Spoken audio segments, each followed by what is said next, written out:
भी कुछ बच्चे ऐसे होंगे जो बिल्कुल ही स्टक हो गए होंगे, जिनकी प्रोग्रेस नहीं हो रही होंगी और वो सोच रहे होंगे कि हम इस जर्नी में क्यों आए हैं और वो बिल्कुल ही बेज़ार हो चुके होंगे। उनको कुछ समझ नहीं आ रहा होगा कि इससे कैसे बाहर निकलना है, उनका स्कोर स्टक हो चुका होगा, उनकी प्रोग्रेस ही नहीं हो रही होगी। तो उनके लिए ये वीडियो है। सबसे पहली बात तो ये है कि ये जो चीज़ आपके साथ हो रही है, ये एक नॉर्मल है और ये सबके साथ होती है।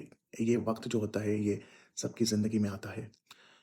एक आपको मैं प्रोग्रेस का पाथ बताता हूँ कि प्रोग्रेस का पाथ होता कैसे है। प्रोग्रेस का जो पाथ होता है वो ना तो स्ट्रेट होता है, ना तो डाउन होता है, वो होता है अपवर्ड। एक आप ऐसे समझिए कि आप एक इंक्लाइन चढ़ रहे हो और जब आप इंक्लाइन पे वॉक करते हो, तो जो स्टार्टिंग होती है उसमें आप बहुत एनर्जाइज़ होते हो। जब भी आप किसी चीज़ के लिए स्टार्टिंग लेते हो, कोई भी चीज़ हो तो आप बहुत एनर्जाइज़ होते हो और आप ये चढ़ते जाते हो, चढ़ते जाते हो, चढ़ते जाते हो।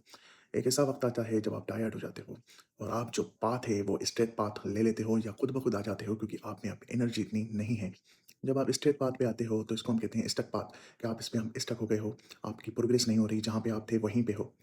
कुछ बच्चे ऐसे होते हैं जो स्ट्रेट होके डाउनवर्ड चले जाते हैं, जो डाउन हो जाते हैं, जो डाउनवर्ड चले जाते हैं, उनका स्कोर जो है वो अच्छा जा रहा था, स्टक हुआ, डिक्रीज़ हो गया। तो कुछ बच्चे ऐसे भी होंगे। ये एक नॉर्मल चीज़ है, ये सबके साथ होती है। असल जो इसमें बात है वो ये है कि सब्र करना और इससे बाहर निकलना। उसके लिए ये ऐसे है कि अगर आप स्टक हो जाते हो या डाउन हो जाते हो, तो आपने सबसे पहला काम ये करना है कि अगर आप कोई मुश्किल चैप्टर कर रहे हो, उसको बंद कर देना है। और अगर आप बिल्कुल ही बेज़ार हो गए हो, तो थोड़े टाइम के लिए गैप लेना है। थोड़ा टाइम मतलब 1 दिन। आप उसमें कोई सीरीज़ देख लो, आप उसमें कोई मोटिवेशनल रील्स देख लो, आप उसमें किसी सीनियर से बात करो या आपकी जो मोटिवेशन है, जो आपके सीनियर आपकी मोटिवेशंस हैं, उनको देखो, उनसे बात करो और आप इस चीज़ से निकल आओगे।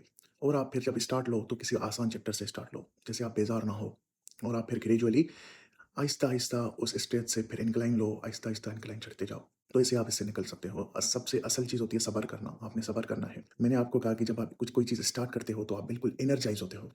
जब आप एनर्जाइज़ हो, तो आपने मुश्किल चैप्टर से स्टार्ट करनी है।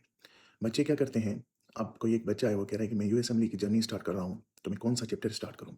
तो अक्सर बच्चे क्या करते हैं, वो एंडोक्राइन से स्टार्ट करते हैं। अब उनको पता है कि एंडोक्राइन हलवा है, बस दिल करे जब दिल करे खा जाओ उसको। या तो वो फिज़ियो या जनरल पैथो से स्टार्ट करते हैं। मतलब बच्चों वाले चैप्टर से स्टार्ट करते हैं, जबकि उनको पता है कि अब हम एनर्जाइज़ हैं। अब एनर्जाइज़ होके आप अगर ये बच्चों वाले चैप्टर करोगे और आप जब आगे चल के थोड़ा स्टक हो जाओगे और फिर आपके सामने जो चैप्टर्स होंगे, वो होंगे बायोकेमिस्ट्री और कार्डियोलॉजी के, तो फिर तो आप बिल्कुल ही दब जाओगे। आप कहोगे कि एक तो आप पहले से ही बेज़ार हो गए हो क्योंकि आप चढ़-चढ़ के टायर्ड हो गए हो। दूसरा आपके सामने ये बहुत बड़े पहाड़ आ गए, तो आप तो स्टक हो जाओगे और आपसे काम होगा ही नहीं। तो इसलिए जब आप स्टार्ट करते हो, तो आप एनर्जाइज़ होते हो, सबसे मुश्किल चैप्टर्स उठाओ।